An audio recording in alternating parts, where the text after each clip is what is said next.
Yan pong garapa pangkalahatan. Sa kabal. Meron na rin tong kahoy, kahoy na krus. Pwede yung sinukuan na kahoy. Tapos may batuara.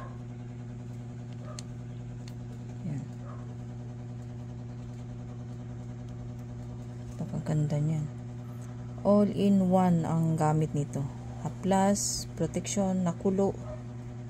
I-haplas mo lang, takot ang mga aswang. Pero ito malaki ito kasi ito yung junior size ng tanduay. No, hindi ito maliit na garapa. Yung mga maliliit na garapa natin. So, ikumpara mo, napakaliit, no? Yan. Junior size ng tanduay.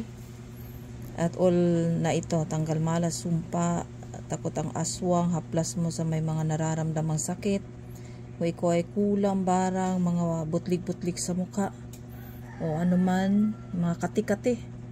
Isa na rin to mga palipad hangin, mga people, palipad hangin.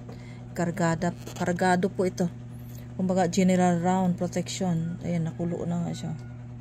Mapapansin nyo yan, kulo na. Kumulo na yan. No, kasi Martes ngayon eh. Ayan. Kulo ang ating garapa. Kasi loaded yan. All in one. Andyan na lahat ng mga pasumbalik, mga protection, nandyan na.